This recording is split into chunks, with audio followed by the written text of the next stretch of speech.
புகையில வேகிறதுக்கு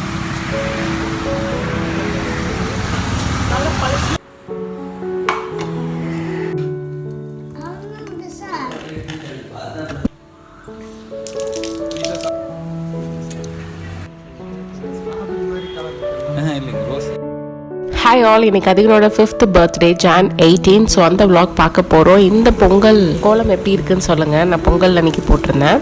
வந்து பட்டாணி சீசன். ஸோ நாங்கள் வந்து ஃப்ரோசன்லாம் எதுவும் பண்ணுறதில்ல, ஃப்ரெஷ்ஷாக அப்பப்போ கிடைக்கிறதா வாங்கிக்குவோம். ஸோ வந்து பட்டாணி ரைஸ் தான் மார்னிங் பிரேக்ஃபாஸ்ட்க்கு.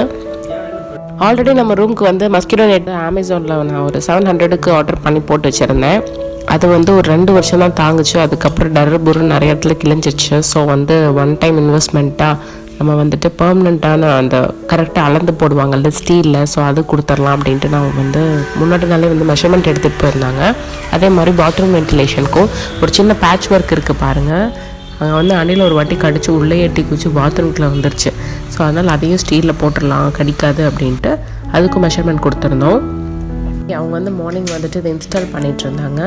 உங்களுக்கு காண்டாக்ட் நம்பர் வேணும்னா சொல்லுங்கள், நான் கமெண்ட் செக்ஷனில் பின் பண்ணுறேன். நீங்கள் நம்ம ரெஃபரன்ஸ் யூஸ் பண்ணி 10% டிஸ்கவுண்ட் அவைல் பண்ணிக்கலாம். எந்த ஏரியாவிலும் வந்து அவங்க பண்ணி தராங்க. கொசு வராமல் இருக்க ஆல் அவுட்டுக்கு அப்புறம் இந்த ஓடமஸ் அது எதுவுமே நாங்கள் யூஸ் பண்ண மாட்டோம். இது வந்து ஒரு 10 மினிட்ஸில் வந்து இன்ஸ்டால் பண்ணி கொடுத்துட்டாங்க. பெருந்துறையில் இருக்க செல்லாண்டியம்மன் கோயிலுக்கு கிளம்பிட்டோம். அப்போ ஆன் த வேலை நசீனத்தை பார்த்தீங்கன்னா உங்களுக்கு இந்த மாதிரி பாட்ரி ஷாப்ஸ் இருக்குது. வெள்ளரசம்பட்டி 4 ரோட்லேருந்து நீங்கள் வந்து டுவர்ட்ஸ் நசீனூர் ரோடு போகும்போது ஃபஸ்ட்டு ஷாப்பே இதாக இருந்துச்சு. மண்பானையை வந்து நம்ம ஒரு நாட்டிலே சீக்கிரமாக பழக்கப்படுத்தி எப்படி நான் வந்து ரெசிபி குக் பண்ணேன், அந்த மெத்தட் ஒர்க் ஆச்சா இல்லையா அப்படிங்கிறத நான் அடுத்த வ்ளாகில் ஷேர் பண்ணுறேன். இந்த திருஷ்டி பொம்மைலாம் பிளாஸ்டிக்கில் நல்லாவே இருந்துச்சு. எனக்கு ரெட்டை விட பிளாக் பிடிச்சிருந்தது. ஸோ இந்த மாதிரி நிறைய கலெக்ஷன். அத்தை வந்து உப்பு ஜாடி வாங்கலான்னு பார்த்தாங்க. பட் அது கிட்ட 1000 கிட்ட வந்துச்சு அப்படின்ட்டு சரி யோசிச்சு வாங்கலாம் அப்படின்ட்டு வந்துட்டோம்.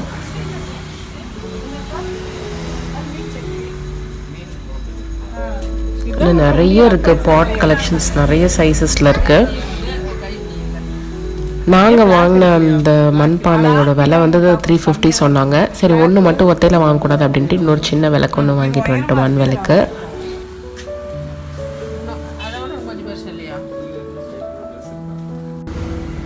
புகையில வேகிறதுக்கு எப்போவுமே வந்து பிளாக் கலரில் வாங்குறதா இல்லை ரெட் கலரில் வாங்குறதான்னு கன்ஃபியூஷன் இருக்கும். பிளாக் கலரில் வாங்குங்க, ஏன்னா அது வந்து 2 டைம்ஸ் நல்லா வந்து ஹீட் பண்ணுவாங்க. ஐ மீன் 2 டைம்ஸ் சுடுவாங்க. ஸோ அதுதான் வந்து நல்ல டியூரபிலிட்டி இருக்கும், ரொம்ப நாள் தாங்கும். ஸோ பிளாக் கலர் பார்த்தா லுக்கும் இருக்கும். இப்போ வந்து ப்ரௌன் கலர் நாங்கள் வாங்கி அதை யூஸ் பண்ணி அது வந்து பிளாக் ஆகிடுச்சு. பாதி பிளாக்கு பாதி ப்ரௌனாக இருக்குது. ஸோ அதனால் நீங்கள் வாங்கும்போதே பிளாக் வாங்கிக்கோங்க, ஃபினிஷிங்கும் சூப்பராக இருக்கும். கொஞ்சம் நேரம் தண்ணி ஊற்றி வச்சு ஒரு 5 மினிட்ஸ் பார்த்தோம், கீழே லீக்கும் ஆகலை. இந்த கோயிலில் தான் அதிகனுக்கு பேர் வச்சோம். முட்டை அடித்து காற்று குத்துச்சு.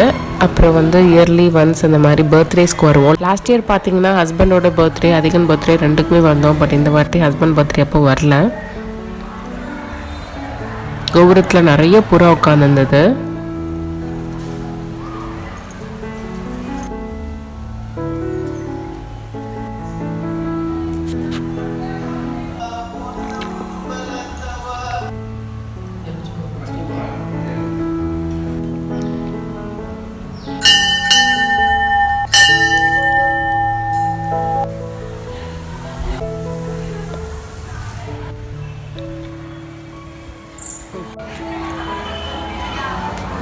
நெக்ஸ்ட் இவரோட பெரியம்மா பொண்ணு வீட்டுக்கு வந்திருக்கோம். அக்கா வந்து புளி காய வச்சுருந்தாங்க, அப்புறம் லெமன் கிராஸ், அப்புறம் வந்து இன்னொன்று சொன்னாங்க கோதுமாவு போண்டா வந்து போடுறது. கோதுமாவும் உளுந்தும் கலந்து அரைச்சி வச்சுக்கிட்டிங்கன்னா உங்களுக்கு அது வந்து டேஸ்ட்டு சூப்பராக இருக்காமா. அக்கா லஞ்சுக்கு வந்து ஒயிட் ரைஸ் நான் வந்து தலையில திறந்து காட்டுறேன்னு நினைக்கிறேன். சரி மோர் ரசம், அப்புறம் வந்து பச்சைப்பயிறு குழம்பு, நெக்ஸ்ட் வந்து முட்டைக்கோஸ் பொரியல். ஆனால் இவங்க கைப்பக்குவம் டிஃப்ரெண்ட்டாக இருந்துச்சு, அதுவும் சூப்பராக இருந்துச்சு. ஃபைனலி அப்பளம். அக்கா வேறு போண்டா போடுறேன் அப்படின்னாங்க. அதெல்லாம் ஒன்றும் வேண்டாம், சாப்பிட்டு நாங்கள் கிளம்பிட்டோம். சரி கொட்டையை நாங்கள் எடுத்துக்கிறோம் அப்படின்ட்டு புளி அள்ளிக்கிட்டோம். திடீர்னு ஒரு வாழைப்பழத்தை ஆறாதுன்னு தூக்கிட்டே வந்துட்டோம். ஈவினிங் வந்தோடனே குயிக்காக பிஸா ரெடி பண்ணுறேன். ஏன்னா வந்து கேக் மட்டும் நீங்கள் செய்யாதீங்க, எங்களுக்கு வெளியில் வாங்கிக்கிறோன்னு சொல்லிட்டாங்க. ஃபஸ்ட்டு ஒரு குக்கரில் 4 தக்காளி 1/4 டம்ளர் தண்ணி விட்டுருங்க. காரத்துக்கு வந்து ஒரு 2 வரமிளகா போட்டுக்கலாம். இதை வந்து நீங்கள் ஒரு 2 விசில் மட்டும் மெதுவாக அடுப்பை வச்சுக்கணும். அதுக்குள்ளே வந்துட்டு நான் மிக்ஸ்டு ஹர்ப்ஸ் எதுவுமே வாங்கலை. இது வந்து நம்ம ஊர் ஸ்டைல். நான் வந்து ஒரு 2 கற்பூரவள்ளி இலை, ஒரு கை அளவுக்கு துளசி எடுத்துக்கணும். இதெல்லாம் ஃப்ரெஷ்ஷாகவே நான் பறிச்சுக்கிறேன். கிட்டத்தட்ட இது ½ அன் ஹவரில் செஞ்சு முடிச்சிடலாம். நான் வீடியோ ஷூட் பண்ணனால எனக்கு ஒரு 50 நிமிஷம் ஆயிடுச்சு. ஒரு மிக்ஸி ஜாரில் இந்த 3 கற்பூரவள்ளி இலை, துளசி, 2 வரமிளகாய் சேர்த்து பல்ஸ் மோடில் 1-2 அரைச்சி வச்சுக்கோங்க. இதில் வந்து அடங்கிருச்சு. அதை மிக்சியில் அரைச்சி நீங்கள் வந்து வடிகட்டிக்கோங்க. கூட 2 டேபிள் ஸ்பூன் சர்க்கரை, 1 டீஸ்பூன் உப்பு சேர்த்துக்கோங்க.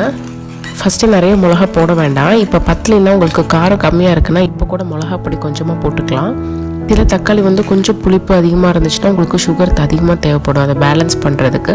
ஸோ நீங்கள் வந்து டேஸ்ட் பண்ணி பார்த்துட்டு ஆட் பண்ணிக்கோங்க. டொமேட்டோ கெச்சப் நீங்கள் எல்லாத்தையும் மிக்ஸ் பண்ணி 1 மினிட்லேயே ரெடி ஆகிடும். கொஞ்சமாக கெச்சப் இந்த மாதிரி ஸ்பூனில் எடுத்து நடுவில் ஒரு கோடு போட்டிங்கன்னா அது ரெண்டுமே மிக்ஸ் ஆகாமல் அழகாக நிற்கும். ஸோ நீங்கள் வந்து இப்போ வந்து கொஞ்சமாக லெமன் ஜூஸ் புழிஞ்சு விட்டு அடுப்பு ஆஃப் பண்ணிடலாம்.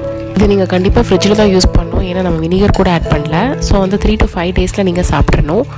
இந்த பேக்கிங் ஸ்டேஷன் வந்தால் எப்படின்னா எல்லாமே இங்கேயே இருக்கும். சிசர் மேற்கொண்டு இங்கேயே தான் வச்சுருப்பேன். முன்னாடி நாளே தேவையான சீஸ், மைதா எல்லாமே வாங்கிட்டேன். இந்த வாட்டி சீஸ் வந்து க்யூப்ஸ் இல்லை, சரி ஸ்லைஸ் ட்ரை பண்ணலான்னு சொல்லிட்டு நான் கட் பண்ணி போட்டேன். இந்த வருஷனும் சூப்பராக தான் இருக்குது. ஸோ நீங்கள் எது கிடைச்சாலும் ட்ரை பண்ணுங்கள். இந்த பிஸா பேஸ் செய்கிறதுக்கு நீங்கள் எதுவும் ஊற வைக்க வேண்டியதில்லை. 1 கப் மைதா மாவோட 1/2 டீஸ்பூன் பேக்கிங் பவுடர், 1/2 டீஸ்பூன் உப்பு, 2 டேபிள் ஸ்பூன் சுகர் ஆட் பண்ணணும். பேக்கிங் பவுடர் எல்லா பக்கம் போகிற மாதிரி ஃபஸ்ட்டு ட்ரை இன்க்ரீடியன்ஸ் எல்லாத்தையும் நல்லா வந்து கலந்து விடுங்க.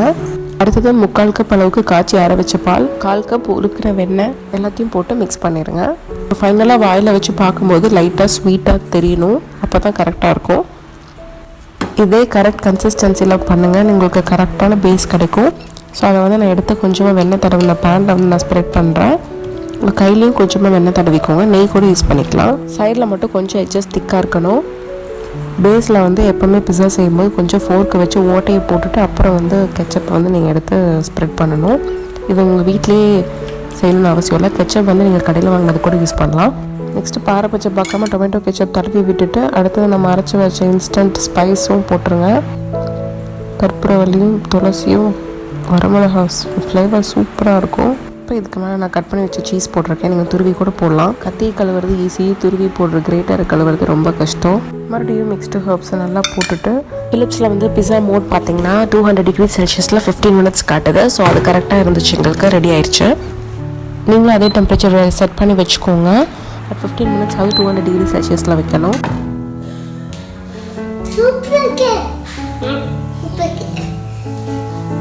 நான் ஒரு 2 மினிட்ஸ் சீஸ் வந்து மெல்ட் ஆனதுக்கப்புறம் வந்து லைட்டாக ப்ரௌன் ஆகணும்னு தான் நான் வெளில எடுப்பேன். ஸோ உங்களுக்கு எந்த ஸ்டேஜ் பிடிக்குமோ அப்போ எடுத்துக்கலாம். அதிகம் வந்து நல்லா இருக்குமான்னு சொல்லிட்டாரு. ஆனால் என் வீட்டுக்காரர் எதுவுமே சொல்லாமல் சாப்பிட்டுட்டே இருந்தேன். எங்க எப்படி தாங்க இருக்குது அப்படின்னு கேட்குறேன். பிஸா மாதிரி இருக்குது அப்படின்ட்டு அவர் பாட்டி சாப்பிட்றது கண்டினியூ பண்ணிட்டாரு. மடி செஞ்சு தட்டுவா வேண்டாமா?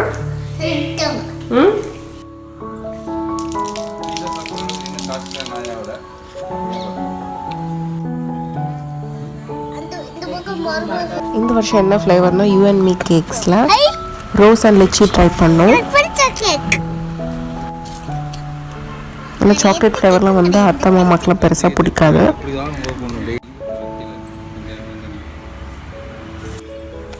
ஸோ சில கிளிப்ஸ்லாம் நீங்கள் பாருங்கள்.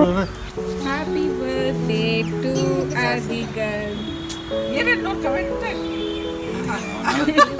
அவருக்கு என்ன அது செய்வார். அவருக்கு எது தேவையோ அது செய்வார். ரெடியாக நிற்கிறான்.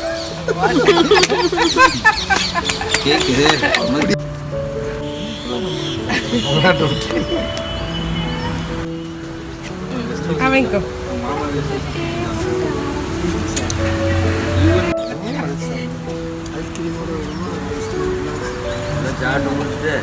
சுடுதண்ணி